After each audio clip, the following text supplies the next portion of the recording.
हज़रत इमाम अली अलैहिस्सलाम की विलादत खाना काबा में हुई थी, ये बात तो सब जानते हैं, लेकिन क्या आप ये जानते हैं कि हज़रत इमाम अली अलैहिस्सलाम की विलादत के वक्त कौन कौन से वाक़यात पेश आए? हज़रत इमाम अली अलैहिस्सलाम की पैदाइश कैसे हुई? जब आपकी वालिदा आपको जन्म देने के लिए आ रही थीं, तो मक्का के लोगों ने उनसे क्या सवालात किए? और हज़रत इमाम अली अलैहिस्सलाम की वालिदा बीबी फ़ातिमा बिनते असद में उन लोगों के सामने कौन सा खुतबा दिया?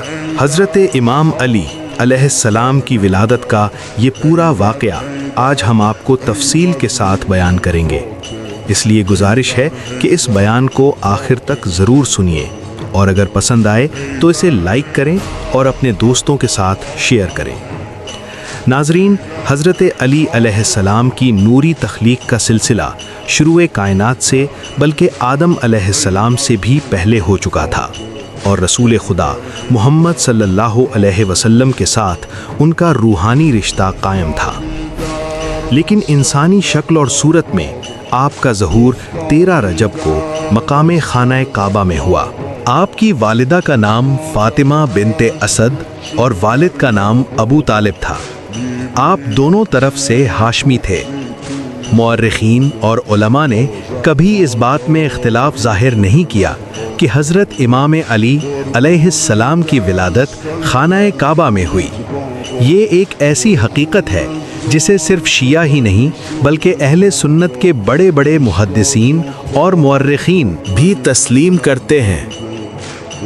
जब बीबी फ़ातिमा बिनते असद को हमल के 9 महीने मुकम्मल हुए और दर्द ज़ह शुरू हुआ तो वो अपने घर से निकलकर मस्जिदुल हराम आई।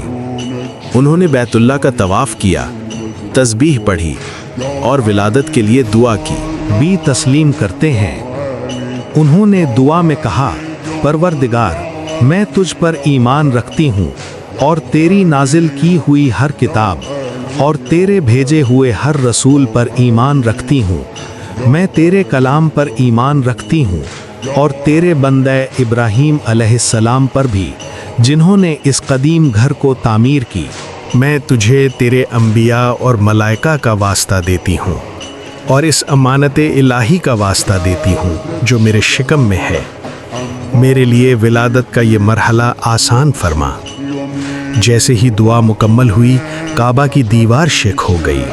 बीबी फ़ातिमा बिनते असद उस दीवार के ज़रिए काबा के अंदर दाखिल हो गईं और फिर दीवार दोबारा मिल गई। याद रहे कि काबा का दरवाज़ा मौजूद था, लेकिन कुदरत ने दरवाज़ा नहीं खुलवाया बल्कि दीवार को शक किया ताकि इमाम अली अलैहिस्सलाम की विलादत की अजीम निशानी क़यामत तक बाकी रहे और कोई ये न कह सके कि बीबी फ़ातिमा दरवाज़ा खोल कर अंदर गई थी। ये मकाम रुकने यमानी के करीब है। तारीख़ में काबा कई मरतबा तामीर हुआ, लेकिन ये दरार हर मरतबा मोजज़ाना तौर पर दोबारा ज़ाहिर होती रही। आज भी वहाँ चांदी की पट्टियाँ लगी हुई हैं और ज़ायरीन वहाँ बरकत के लिए हाथ लगाते, चूमते और दुआ करते हैं। इमाम जाफ़र सादिक़ अलैहिस्सलाम फरमाते हैं कि उस वक्त अब्बास बिन अब्दुल मुत्तलिब और यजीद बिन क़नाब वहाँ मौजूद थे। बनी हाशिम और बनी अब्दुल उज़्ज़ा के अफराद बैतुल्लाह के सामने बैठे हुए थे। इसी दौरान फ़ातिमा बिनते असद वहाँ पहुँची। हज़रत अबू तालिब को जब इस वाक़या की इत्तिला मिली तो वो अपने ख़ानदान के अफराद के साथ आए और दरवाज़ा खोलने की कोशिश की, लेकिन दरवाज़ा नहीं खुला। इससे उन्हें यकीन हो गया कि ये मामला अल्लाह की तरफ से है। बीबी फ़ातिमा बिनते असद बयान करती हैं कि जब मैं काबा के अंदर दाखिल हुई तो कुछ देर सुर्ख मरमर पर बैठी और फिर मेरा फर्जंद अली अलैहिस्सलाम पैदा हुआ। मुझे किसी किस्म का दर्द महसूस नहीं हुआ। बीबी 3 दिन तक काबा के अंदर रही। इस खबर ने पूरे मक्का में हलचल मचा दी। लोग मस्जिदुल हराम में जमा हो गए। तीसरे दिन बीबी फ़ातिमा बिनते असद उसी मकाम से बाहर आईं जहाँ से वो दाखिल हुई थी और उन्होंने अपनी गोद में चांद से ज़्यादा हसीन बच्चे को उठाया हुआ था।